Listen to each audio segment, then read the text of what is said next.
In the vast emptiness of space, approximately 6.3 light-years from our solar system, aboard the command vessel Inevitable Dominance, Grand Admiral Vexlor Krell stared at the holographic projection of a small blue planet with undisguised contempt. "This," he said, gesturing dismissively at Earth, "is what the High Council considers a threat."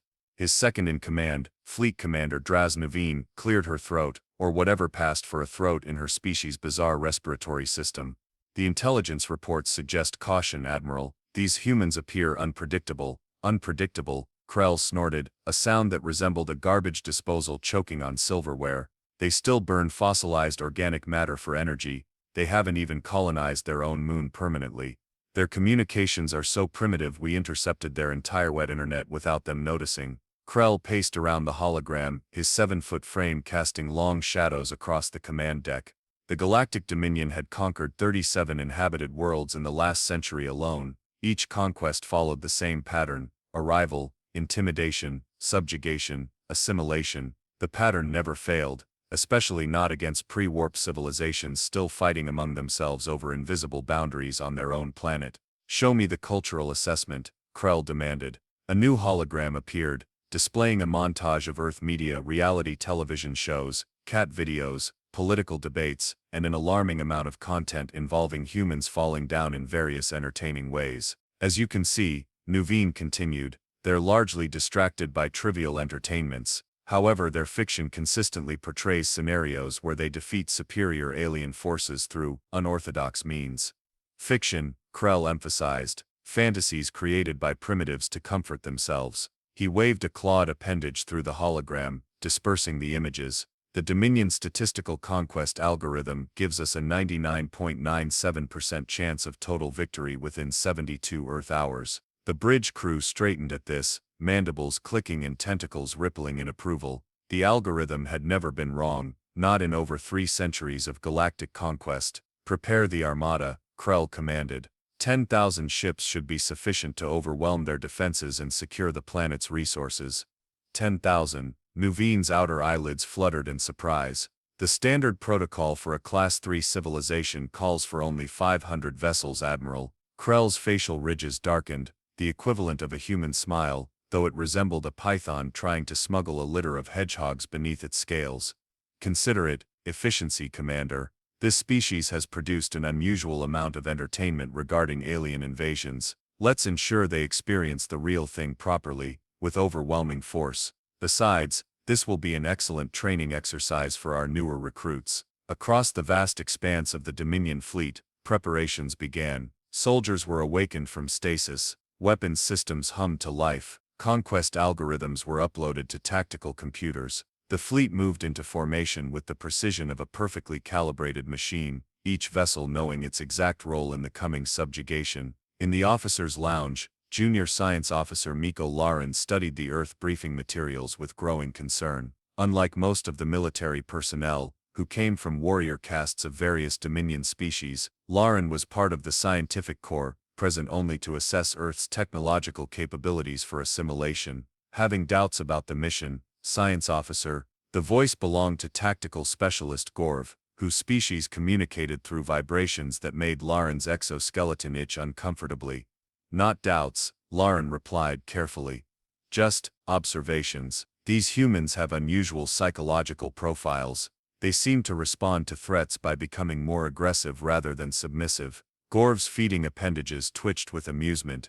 "Psychology is irrelevant when faced with molecular disruptors and gravity weapons. They will submit or perish, like all the others." "Perhaps," Lauren acknowledged, but continued scrolling through the data. Something about Earth's history of warfare troubled him. Unlike most species who developed increasingly sophisticated weapons to reduce casualties, humans seem to have spent most of their technological development creating more efficient ways to kill each other, until very recently. "They've only known relative peace for a few decades," Lauren muttered. "What if—" "Attention all personnel," the ship's communication system interrupted. "Transition to sublight speeds will commence in 30 micronits. Prepare for combat deployment. Glory to the Dominion." Throughout the massive fleet, 10,000 vessels slipped out of faster-than-light travel in perfect sequence, appearing in Earth's solar system like a swarm of metallic predators. They positioned themselves in a standard conquest formation, creating a sphere around Earth that blocked significant portions of sunlight, causing premature nightfall across half the planet. On the bridge of the inevitable dominance, Krell watched with satisfaction as panic spread across Earth's communications networks. Human governments scrambled to respond, militaries went on high alert, and civilians alternated between panic and fascination, many pointing primitive recording devices skyward. "Commence the standard greeting," Krell ordered. "Let them understand the futility of resistance." The Dominion's message was broadcast simultaneously on all Earth frequencies, in all Earth languages. "People of Earth, we are the Galactic Dominion. Your planet has been selected for integration into our empire. Surrender your governing authorities within 6 hours, or we will demonstrate our power. Resistance is not recommended." Krell settled into his command chair, anticipating the typical response: panicked capitulation, perhaps a few symbolic acts of defiance to maintain dignity. Once the humans accepted their inevitable defeat, the real work would begin: resource extraction, population management, cultural assimilation, standard procedure. "Admiral," Nuveen interrupted his thoughts. "We're receiving a response from Earth." "Put it through," Krell said, mandibles twitching in anticipation. The holographic display activated, showing a human female in formal attire, standing at a podium emblazoned with the emblem of something called the United Nations. "To the representatives of the so-called Galactic Dominion," the human began, her voice steady. "Humanity acknowledges your message. After emergency consultation among Earth's nations, we have prepared our response." Krell leaned forward, expectantly. The human's expression hardened. "Earth will not surrender. Earth will not be conquered. If you want our planet, you're welcome to try taking it, but be warned, we've been practicing for this moment our entire existence. We've made thousands of movies about killing aliens, and we're frankly excited to see if we got the details right." Stunned silence fell across the bridge. "Did she just—" Nuveen struggled to find the words. Krell rose slowly from his command chair, 7 feet of outraged alien warlord. "They're threatening us? A pre-warp civilization is threatening the Dominion." "It appears so, Admiral," Nuveen confirmed. "Analysis suggests this is not a negotiating tactic. They genuinely intend to resist." Krell's outer membranes flushed with the biological equivalent of adrenaline. This was unprecedented, inconceivable, and yet, strangely exciting. "So be it," he growled. "Commence first wave assault, target their military installations. Let's show these humans exactly what they're facing." As the orders rippled through the fleet, 500 destroyer-class vessels broke formation and descended toward Earth's atmosphere. The invasion had begun. From his position in the science bay, Lauren watched the destroyers' deployment with a growing sense of unease. None of this was following the standard conquest protocol. The humans should be terrified, desperate to negotiate. Instead, they seemed almost eager. For the first time in his career, Lauren wondered if the Dominion statistical conquest algorithm had overlooked something important, something uniquely human. Captain Jack Murphy was having a spectacularly bad day even before the aliens showed up. First, the coffee machine in the break room had broken down, a tragedy of global proportions as far as he was concerned. Then his ex-wife had called to inform him she was marrying his former dentist, which explained a lot about those unnecessarily painful root canals. And now, as the officer unlucky enough to be on duty at Peterson Space Force Base when 10,000 alien ships appeared in Earth's orbit, he was staring at a red phone that wouldn't stop ringing. "Space Force Command, Captain Murphy speaking," he answered, propping his boots on his desk. "If you're calling about the giant alien armada, yes, we've noticed." The voice on the other end belonged to General Harriet Davidson, who didn't appreciate Murphy's casual approach to potential planetary annihilation. "Murphy, what's the status of our orbital defense system?" Jack glanced at his computer screen, where a simulation showed the 500 alien destroyers descending toward Earth. "Well, General, the good news is we're about to find out if Project Anvil actually works. The bad news is, we're about to find out if Project Anvil actually works." Project Anvil was Earth's hastily constructed orbital defense grid, a network of satellites equipped with experimental energy weapons that most scientists had predicted would fail spectacularly if ever activated. It was the result of decades of governments secretly funneling black budget money into what if aliens are real, contingency plans that everyone assumed would never be used. "Activating Anvil now," Jack said, pressing a series of commands into his console.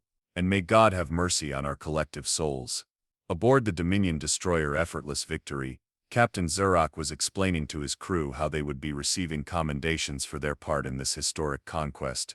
Remember, Zurok chittered enthusiastically, this is the first Class 3 civilization the junior officers will have conquered. Follow the standard protocols, and a junior officer interrupted. Captain, the primitive planet appears to be activating something. Activating what? Zurok asked dismissively. Their nuclear weapons are useless against our shields. They're conventional. The junior officer never heard the rest of that sentence, because at that moment Project Anvil fired. To everyone's astonishment, especially the scientists who had designed it, Anvil worked.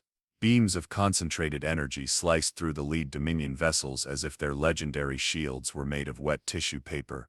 On the inevitable dominance, alarms blared as tactical displays showed the impossible 27 destroyers obliterated in the first salvo. What is happening? Krell demanded, his exoskeleton flushing a dangerous shade of purple. Unknown Admiral, Nuvian responded, frantically analyzing the data. The humans appear to have some form of directed energy weapon we didn't detect in our scans. Impossible, their technology is primitive. They still use combustion engines and silicon-based computing. Meanwhile, at Peterson Space Force Base, Jack Murphy was staring open-mouthed at his screen. Holy shit, he whispered, watching as the orbital defense grid continued firing. It actually works. The red phone rang again. Murphy, what's happening? General Davidson demanded. Good news, General, Jack replied, a grin spreading across his face. Turns out all those sci-fi movies were educational after all. Anvil is cutting through their ships like a hot knife through butter. Apparently, highly advanced alien shields don't account for whatever the hell our eggheads cobbled together.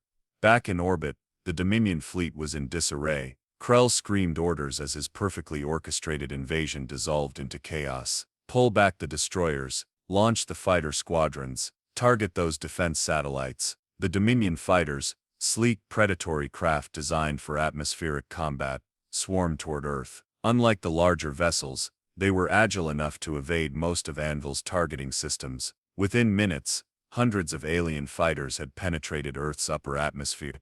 Sir, a communications officer called out to Jack, NORAD reports inbound bogies, approximately 400 aircraft-sized vessels heading for major population centers. Jack grabbed the red phone. General, we need to scramble everything we've got.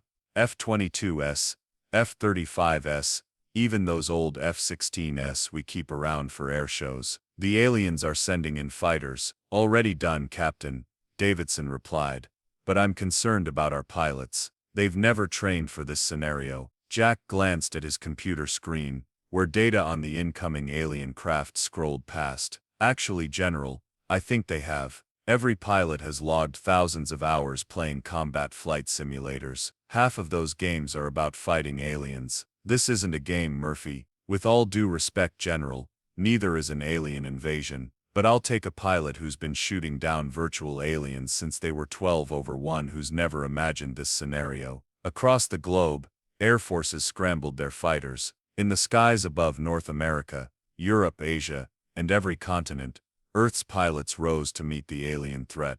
Lieutenant Rosa Campos, flying an F-35 out of Eglin Air Force Base, made first contact with the Dominion fighters over the Gulf of Mexico. This is Eagle 6, she radioed.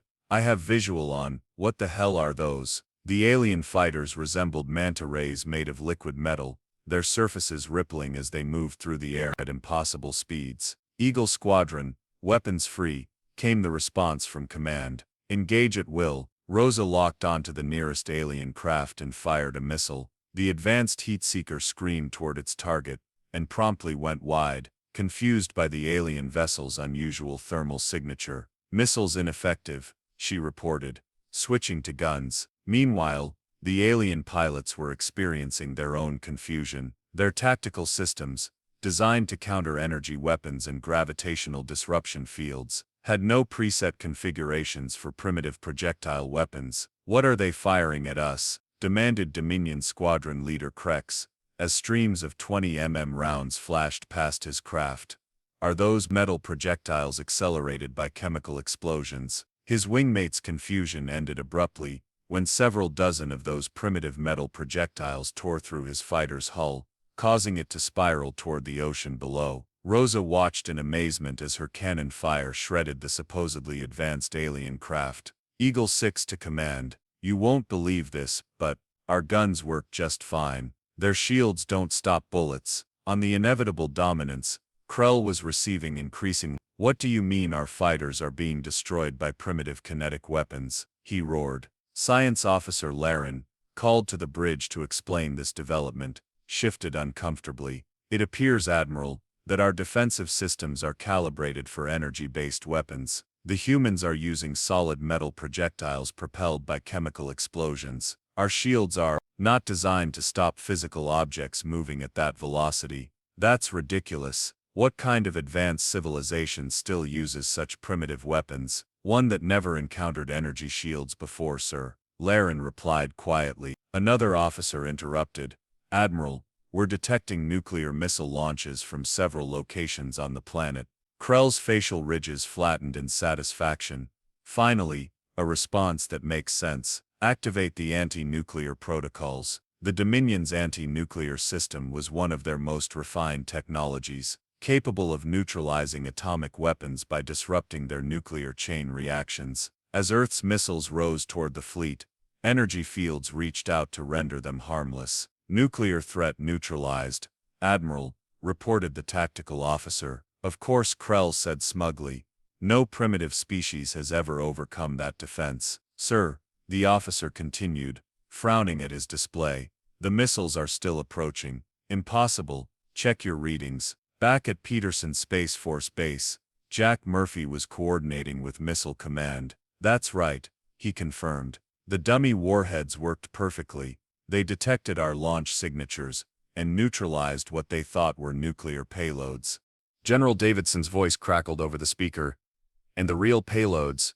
Jack checked his screen, watching as the modified missiles, now carrying conventional explosives instead of nuclear material, continued their ascent. "Still on target, General. Whoever these aliens are, they've never heard of the classic bait and switch." In orbit, Krell watched in disbelief as the supposedly neutralized missiles slammed into his support vessels. The warheads didn't contain nuclear material at all, just good old-fashioned high explosives which the anti-nuclear fields did nothing to stop. "How?" he demanded. "How did they know to do this?" Laren, still on the bridge, offered a hesitant explanation. "It appears, Admiral, that they anticipated our defenses. Their fiction contains many scenarios where aliens neutralize nuclear weapons. They prepared for this." Before Krell could respond, the tactical display updated with more bad news. Earth's nations had launched everything in their arsenals. Not just missiles, but also railguns, laser platforms that had been disguised as astronomical observatories, and several classified weapon systems that even most humans didn't know existed. Nuveen approached Krell, her posture conveying extreme concern. "Admiral, we've lost 42% of the invasion force. The algorithm, it didn't predict this." Krell stared at the tactical display, watching as his perfect invasion crumbled.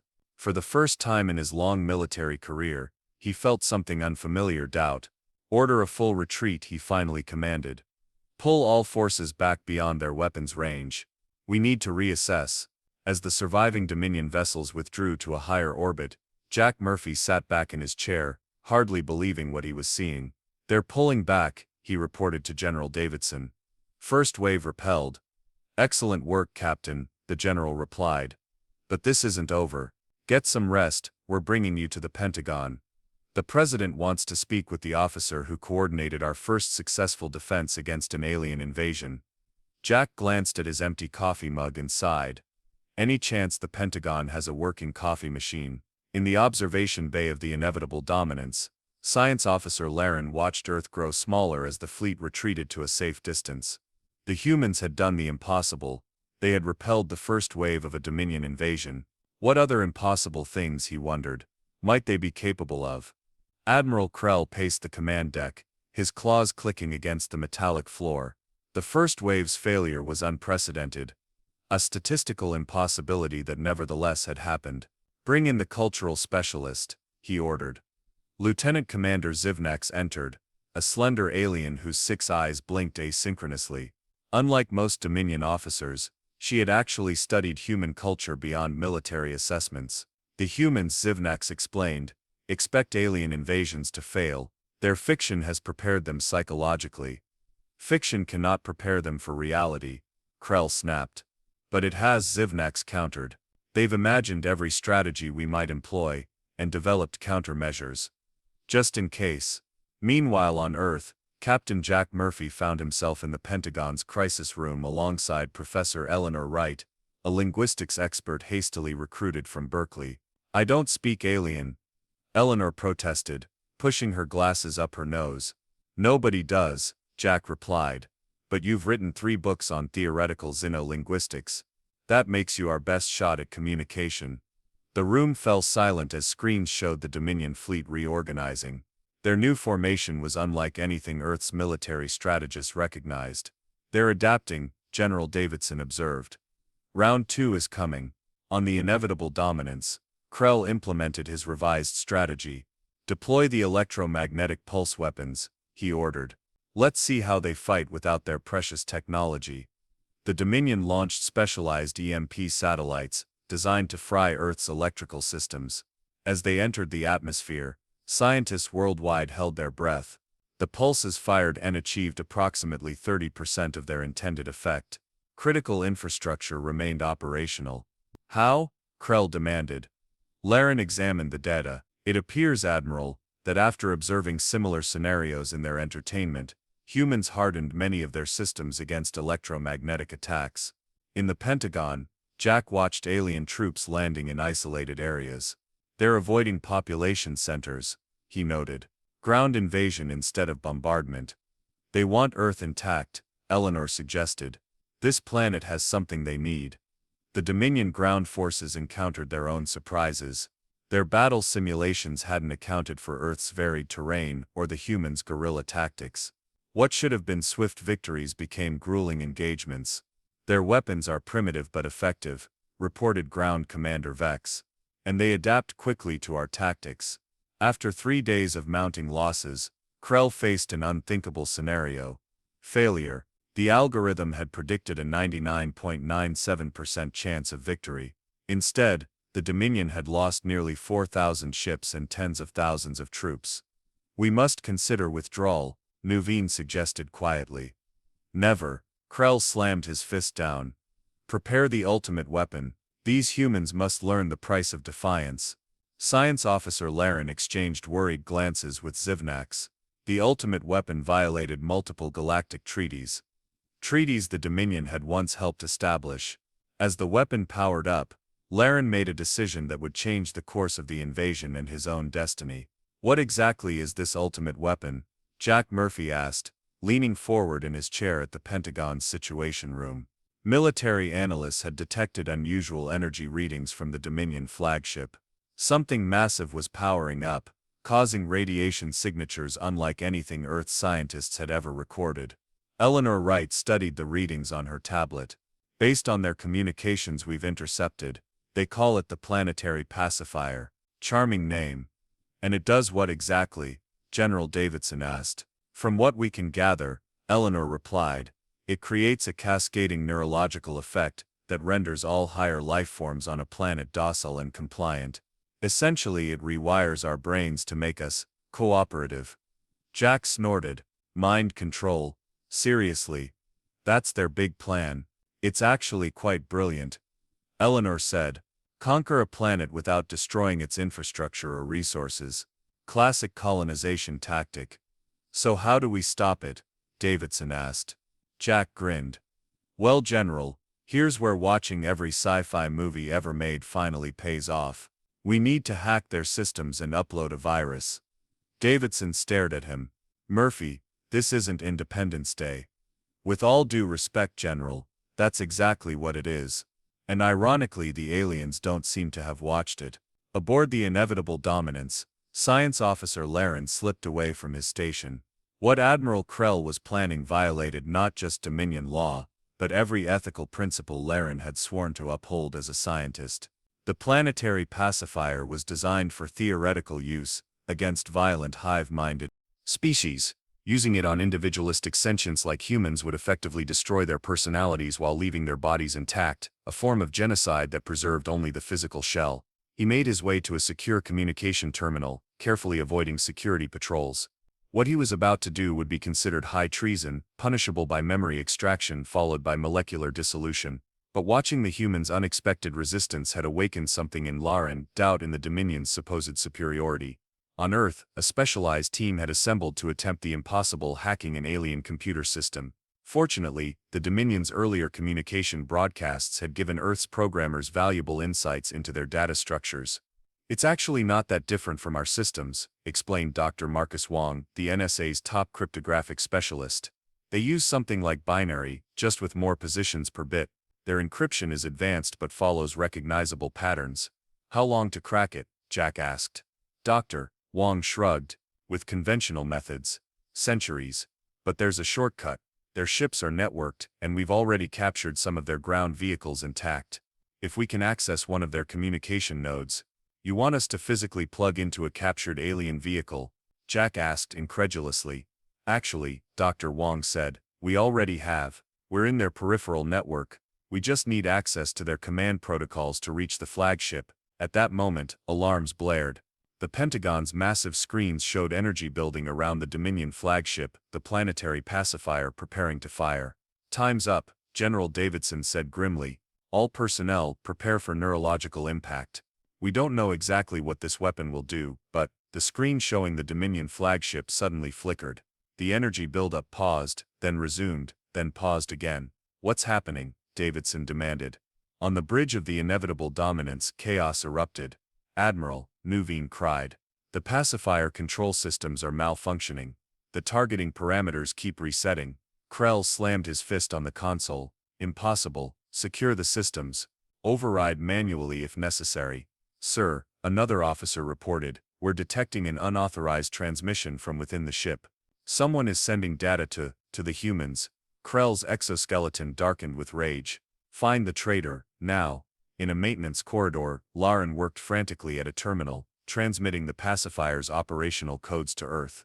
He had no illusions about his fate. He would be caught and executed.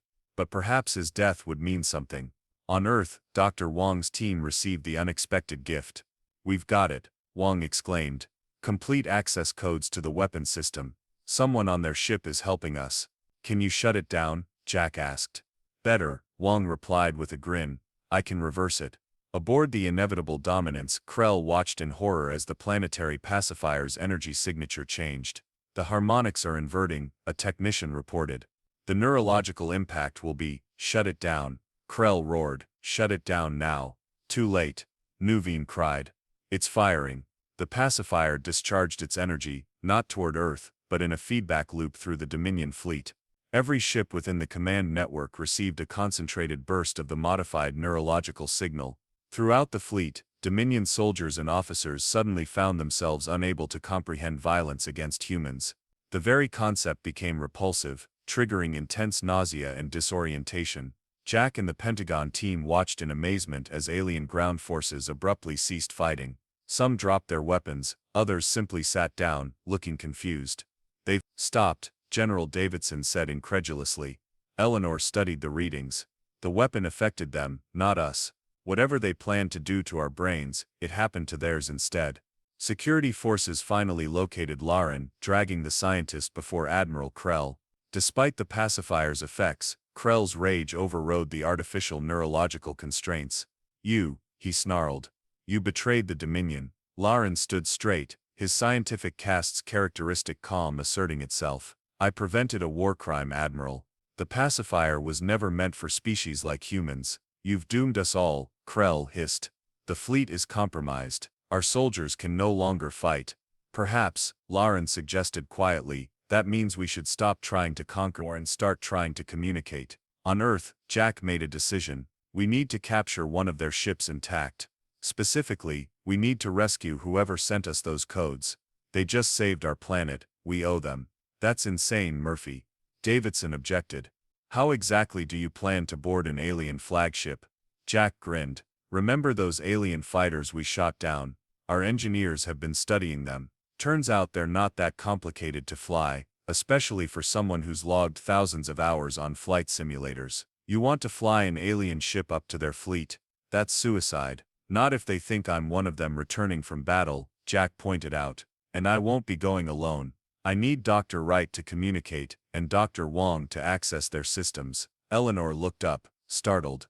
I'm a linguist, not an astronaut. Congratulations on your career change, Jack replied. Pack light. Hours later, Jack, Eleanor, and Dr. Wong approached a captured alien fighter in a hangar at Area 51, which, as it turned out, actually did house alien technology, just not the kind conspiracy theorists had imagined. This is insane, Eleanor muttered as they climbed into the craft. You've had what, 6 hours of training on an alien vehicle? 7, Jack corrected. Settling into what they had determined was the pilot's position, and most of the controls are actually pretty intuitive. It's almost like they designed them to be operated by humanoids. That's because we did, came a voice from the back of the craft. All 3 humans whirled around to find a previously hidden compartment opening. Inside was a Dominion soldier, his weapon trained on them. Don't move, the alien ordered in perfect English. I'm Commander Glix of the Dominion Scout Forces, and you are all my prisoners. Jack slowly raised his hands. How long have you been hiding in there? Since your people captured this vessel, Glix replied. I was conducting repairs when your military arrived. This compartment is shielded from your scanning technology. And you speak English because, Eleanor asked. All Dominion soldiers are implanted with language assimilation modules. I've been monitoring your communications since capture. Glix gestured with his weapon. Now, you will fly this vessel where I direct you, or I will be forced to. He suddenly doubled over, dropping his weapon as a wave of nausea hit him. The modified pacifier's effects were still working through his system. Jack quickly retrieved the alien's weapon. Looks like your brain doesn't want you to hurt us anymore. How inconvenient. Glix straightened, looking confused and disturbed. What have you done to me? Same thing you were planning to do to us, Eleanor explained. Your planetary pacifier. Now you physically can't harm humans without getting sick. The alien stared at them. Impossible, the pacifier is foolproof. Apparently not alien-proof though, Jack said with a grin. Now, here's what's going to happen. We're still going to your flagship, but with a slight change of plans. You're going to help us rescue the person who saved our planet. Why would I do that? Glix demanded. Because, Jack explained patiently. Your options are A. Help us and potentially save your own civilization from a catastrophic mistake. Or B. Stay here on Earth as our permanent guest, while the rest of your fleet either retreats or gets destroyed. The pacifier may prevent you from harming us, but it doesn't work the other way around. Glix's alien features were hard to read, but his posture conveyed defeat. The traitor you speak of, it must be Science Officer Lauren. He always had unconventional views about conquest protocols. Great, Jack said cheerfully. Then you already know who we're looking for. Now I may have had only 7 hours of training on this thing, so I'd appreciate any tips you might have about not crashing us into the sun. As the captured fighter rose from Earth's surface toward the Dominion fleet, Jack Murphy couldn't help but reflect on the absurdity of his situation. 3 humans, and 1 reluctant alien, attempting to infiltrate an advanced alien flagship to rescue a traitor. It was, he had to admit, exactly the kind of ridiculous plan that would happen in a movie about an alien invasion, and so far, those movies had been surprisingly accurate. Jack Murphy, Eleanor Wright, and Dr. Wong approached the Dominion flagship in their stolen fighter, with a reluctant Glix providing guidance. Transmit authentication code Theta-69. Glix instructed, his mandibles clicking nervously. Jack relayed the code. Moments later, the hangar bay doors of the inevitable Dominance opened to receive them. Remember, Jack whispered, as they landed. Act like you belong here. The hangar crew, affected by the pacifier, barely glanced at the humans. Glix led them through corridors where confused aliens moved with uncertain purpose. The pacifier's effects are inconsistent, Glix explained. Some are more resistant than others. Krell will be among them. Where would they keep Lauren? Eleanor asked.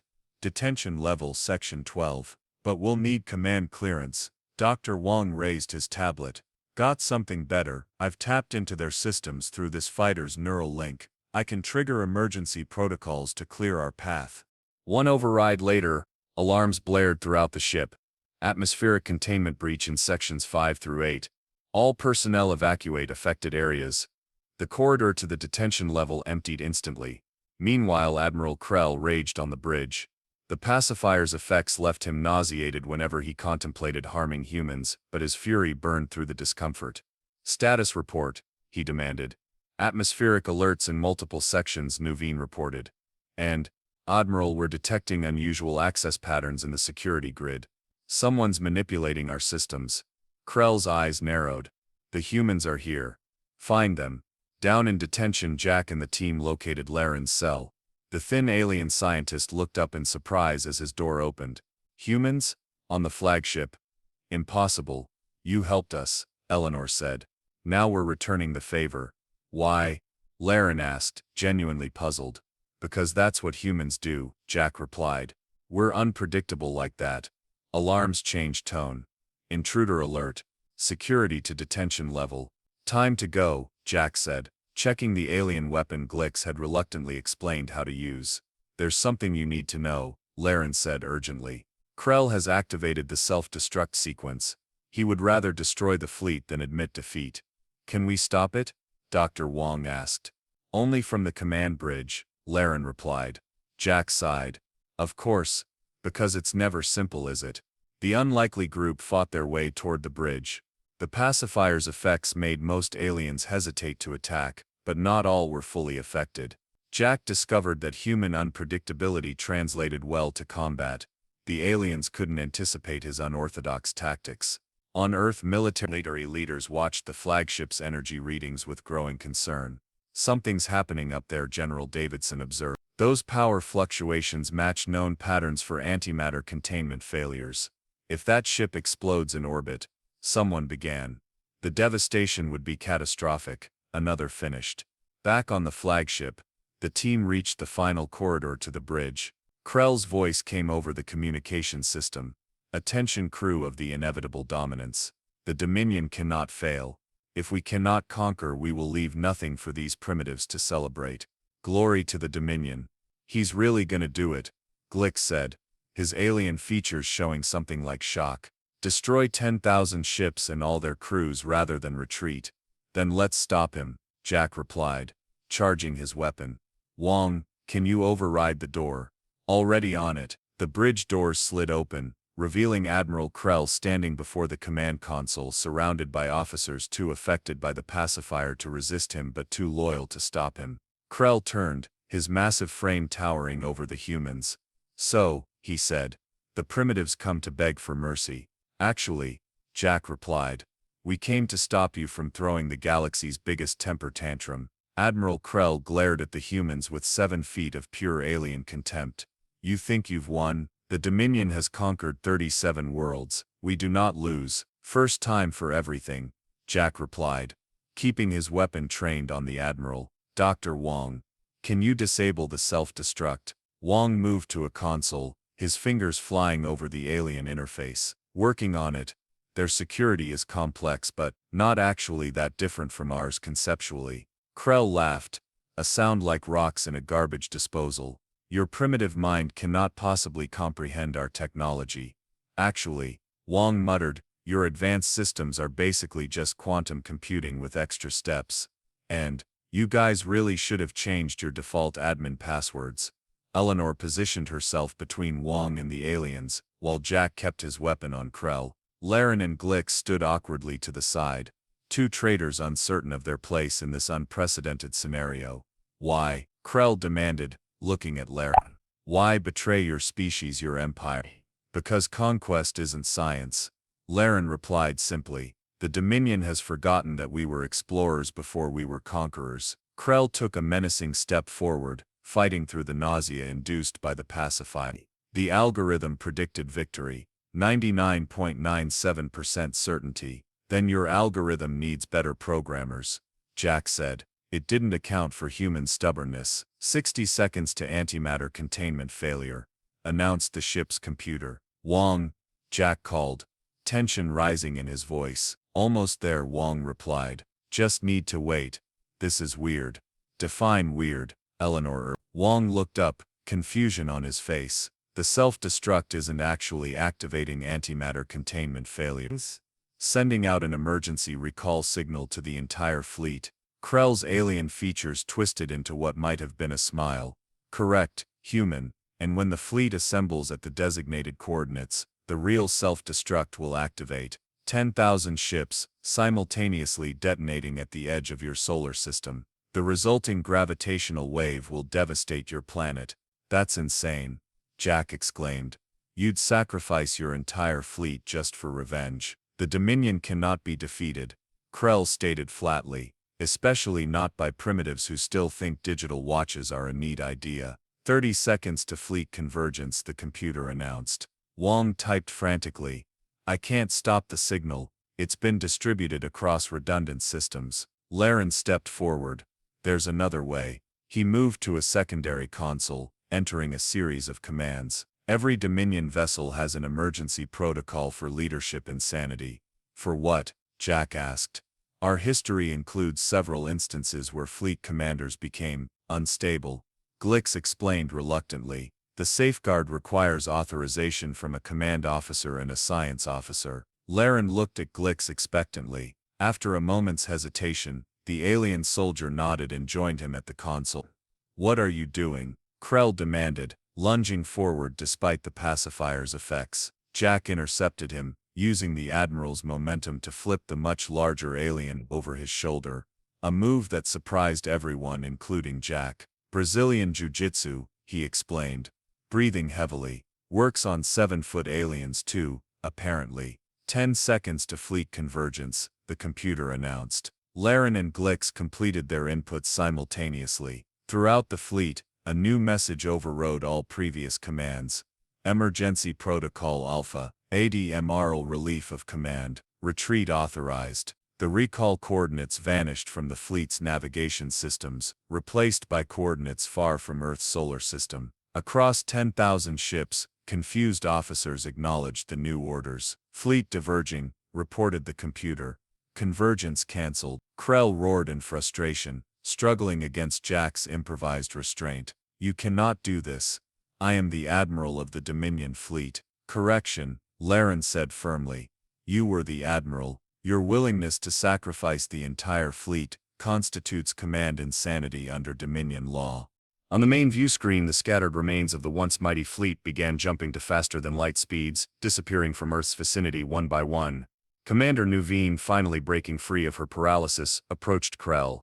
Admiral, under Dominion law, I must place you under arrest pending evaluation by the High Council. Krell slumped in defeat, his exoskeleton turning a sickly gray. The algorithm cannot be wrong. It cannot, yeah, well, Jack said, releasing the alien now that Nuveen's security officers had him secured. Somebody forgot to tell the algorithm about human movies. We've been rehearsing for this day for decades. As the flagship's crew regained control, the immediate crisis passed. Jack, Eleanor and Wong found themselves in the awkward position of being foreign dignitaries rather than prisoners or combatants. So, Jack asked Nuveen, what happens now? The alien commander's mandibles clicked thoughtfully.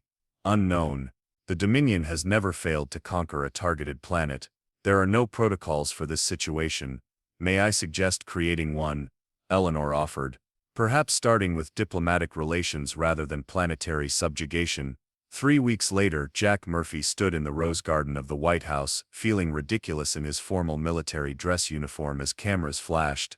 Beside him stood Eleanor Wright, Dr. Wong, and strangest of all, Laren and Glix, who had chosen to remain on Earth as the first official representatives of what was now being called the Dominion Reformation Government. The president approached the podium. Today marks a historic moment in human history. Not only have we survived first contact with an alien civilization, but we have turned what began as an invasion into the beginning of a peaceful relationship. Jack leaned over to Eleanor. Did you ever imagine your linguistics degree would lead to negotiating humanity's first interstellar treaty? About as much as you imagined your coffee break would be interrupted by 10,000 alien ships, she whispered back. After the ceremony, Jack found Laren staring up at Earth's sky, where stars were just becoming visible in the evening light. Having second thoughts about staying, Jack asked. The alien scientist turned. No, but I am contemplating the irony. The Dominion conquered 37 worlds without truly understanding any of them. Now, we must learn to understand without conquering. That's kind of humanity's ongoing project too, Jack admitted. We're not exactly perfect at it, Perhaps that's why your species defeated us, Lauren suggested. You recognize your imperfection. The Dominion believed itself beyond improvement. Later that night, in a secure conference room deep beneath the Pentagon, Jack, Eleanor, and a select group of military and scientific leaders met to discuss the future. The Dominion is in disarray, General Davidson reported, but they won't stay that way forever. We need to prepare for what comes next. The good news, Eleanor said, is that we've learned they're not as advanced as they appear. Their technology evolved along different lines than ours, but it's not magical. The bad news, Jack added, is that there are probably other alien civilizations out there, and the next ones might have watched our movies too. Dr. Wong grinned. Then we'd better start making better ones. Across the galaxy, aboard the regrouping Dominion fleet, Commander Nuveen, now Acting Admiral Nuveen, faced the difficult task of explaining to the High Council how the most powerful fleet in known space had been defeated by a pre-warp civilization. The humans, she reported via subspace communication, are unlike any species we have encountered. They anticipated our tactics, countered our technology, and exploited weaknesses we didn't know existed. How is this possible? Demanded High Counselor Vrex. Their technological development is centuries behind ours. Because Counselor Nuveen explained, they did something we never considered. They imagined us before they met us. Their fiction, stories they created for entertainment, included thousands of scenarios involving alien contact. When we arrived, they had already rehearsed countless invasions in their collective imagination. Stories, another counselor scoffed. Defeated by stories. No, Nuveen corrected. Defeated by imagination. The humans can envision possibilities beyond their experience. They prepare for threats that don't yet exist. They create solutions to problems they've never encountered. After a long silence, High Counselor Vrex spoke again. Your recommendation, Acting Admiral. Establish diplomatic relations. Learn from them. The Dominion has conquered enough. Perhaps it's time we tried. Conversation. As Nuveen's report echoed through the halls of the High Council, a new understanding began to take root in the Dominion consciousness. The humans, those strange unpredictable creatures on their small blue planet, had taught the galaxy's greatest empire something it had forgotten over centuries of unchallenged supremacy: how to imagine a different future. On Earth, blissfully unaware of the profound philosophical crisis they had sparked in an interstellar empire, humanity continued doing what it had always done: telling stories, making movies, and imagining what might come next, including tales of the invasion that failed. And whenever alien visitors arrived on Earth in the years that followed, they came in peace, bearing gifts and scientific knowledge, and having thoroughly studied humanity's science fiction first. Because if there's one thing the galaxy learned from the Dominion's disastrous invasion of Earth, it's that when dealing with humans, it's best to know what they're imagining before they imagine you into extinction.